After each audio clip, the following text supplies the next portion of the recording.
ಮನೆಯಲ್ಲಿ ಇಂತಹ ವಸ್ತುಗಳನ್ನು ಇಟ್ಟುಕೊಳ್ಳುವುದರಿಂದ ಕಷ್ಟಗಳು ಹೆಚ್ಚಾಗುತ್ತದೆ. ಎಚ್ಚರ. 1. ಹಾಳಾದ ಎಲೆಕ್ಟ್ರಾನಿಕ್ ಉಪಕರಣಗಳು, ಕೆಟ್ಟು ಹೋದ ಮೊಬೈಲ್, ವಾಚ್ ಇನ್ನು ಮುಂತಾದವುಗಳನ್ನು ಮನೆಯ ಒಳಗಡೆ ಇಡಬೇಡಿ. 2. ನಿಮ್ಮ ಮನೆಯಲ್ಲಿ ಅಲಮಾರ ಅಥವಾ ಕಪಾಟು ಸದಾ ಮುಚ್ಚಿರಬೇಕು. ಅಲಮಾರ ತೆರೆದಿದ್ದರೆ ನಿಮ್ಮ ಮನೆಯ ಅಭಿವೃದ್ಧಿ ನಿಮ್ಮ ಮನೆಯಿಂದ ಹೊರಹೋಗುತ್ತದೆ.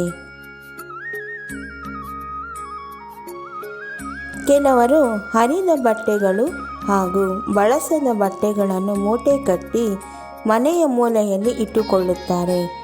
ವಾಸ್ತುಶಾಸ್ತ್ರದ ಪ್ರಕಾರ ಇದನ್ನು ಶುಭಕರವಲ್ಲವೆಂದು ಪರಿಗಣಿಸಲಾಗುತ್ತದೆ. 4. ನೀವು ಉಪಯೋಗಿಸುವ ಪರ್ಸ್ ಅಥವಾ ಬ್ಯಾಗ್ ಹಳೆಯದಾಗಿದ್ದರೆ, ಹರಿದಿದ್ದರೆ ಅಂತಹವುಗಳಲ್ಲಿ ಹಣವನ್ನು ಇಡುವುದರಿಂದ ಧನಹಾನಿ ಆಗುತ್ತದೆ. ಇವುಗಳನ್ನು ಬಳಸಬೇಡಿ ಹಾಗೂ ಮನೆಯಲ್ಲಿ ಇಟ್ಟುಕೊಳ್ಳಬೇಡಿ. 5. ನಿಮ್ಮ ಮನೆಯಲ್ಲಿ ಹರಿದ ದೇವರ ಪಟಗಳು ಅಥವಾ ಮುರಿದು ಹೋದ ವಿಗ್ರಹಗಳೇನಾದರೂ ಇದ್ದರೆ ಅವುಗಳನ್ನು ಅಶುಭವೆಂದು ಪರಿಗಣಿಸಲಾಗುತ್ತದೆ. ಅವುಗಳನ್ನು ಮನೆಯಿಂದ ಹೊರಕ್ಕೆ ಹಾಕಿ.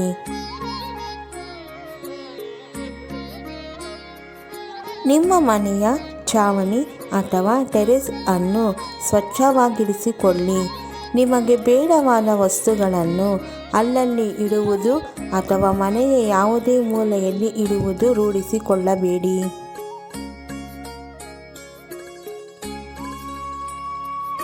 7.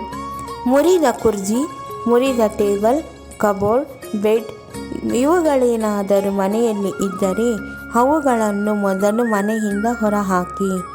ಇವುಗಳನ್ನು ಮನೆಯಲ್ಲಿಡುವುದರಿಂದ ಋಣಾತ್ಮಕ ಶಕ್ತಿಯನ್ನು ಹೆಚ್ಚಿಸುತ್ತದೆ. ಆದ್ದರಿಂದ ನಿಮಗೆ ಹಣಕಾಸಿನ ಅಡಚಣೆ ಉಂಟಾಗುತ್ತದೆ.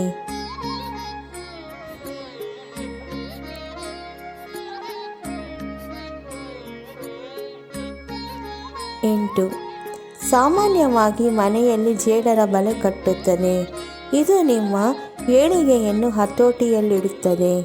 ನಿಮ್ಮ ಮನೆಯಲ್ಲಿ ಅಶಾಂತಿಯ ವಾತಾವರಣ ನೆಲೆಯಾಗುತ್ತದೆ. ನಿಮ್ಮ ಬದುಕಿನಲ್ಲಿ ತೊಂದರೆಯನ್ನು ಉಂಟುಮಾಡುತ್ತದೆ.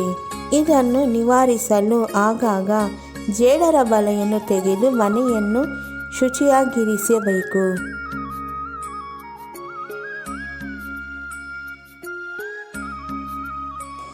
ಕೆಲವರು ಮನೆಯ ಗೋಡೆಗೆ ಸುಂದರವಾದ ಚಿತ್ರಗಳನ್ನು, ಫೋಟೋಗಳನ್ನು ಹಾಕುತ್ತಾರೆ. ಅಂಥವುಗಳಲ್ಲಿ ತಾಜ್ ಮಹಲ್, ನಟರಾಜನ ವಿಗ್ರಹ, ಮಹಾಭಾರತದ ಯುದ್ಧದ ಚಿತ್ರಗಳು, ಮುಳುಗುತ್ತಿರುವ ಹಡಗು, ಜಲಪಾತದ ಫೋಟೋಗಳನ್ನು ಹಾಕಬಾರದು. ಇವುಗಳು ನಕಾರಾತ್ಮಕವಾಗಿದ್ದು ದುರಾದೃಷ್ಟವನ್ನು ಆಕರ್ಷಿಸುತ್ತದೆ.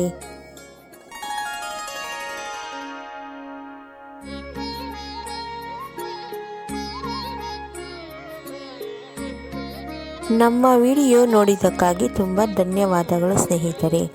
ನೀವಿನ್ನೂ ನಮ್ಮ ಚಾನೆಲನ್ನು ಸಬ್ಸ್ಕ್ರೈಬ್ ಮಾಡಿಲ್ಲವಾದರೆ ದಯವಿಟ್ಟು ಈಗಲೇ ನಮ್ಮ ಎನ್ಎಸ್ ಯೂಸ್ಫುಲ್ ಮಾಹಿತಿ ಚಾನೆಲನ್ನು ಸಬ್ಸ್ಕ್ರೈಬ್ ಮಾಡಿ, ಬೆಲ್ ಐಕಾನ್ ಮೇಲೆ ಕ್ಲಿಕ್ ಮಾಡಿ, ನಿಮ್ಮ ಸ್ನೇಹಿತರಿಗೆ ಶೇರ್ ಮಾಡಿ. ಎಲ್ಲರಿಗೂ ಈ ಮಾಹಿತಿ ತಲುಪಲಿ. ಮುಂದಿನ ವಿಡಿಯೋದಲ್ಲಿ ಸಿಗೋಣ.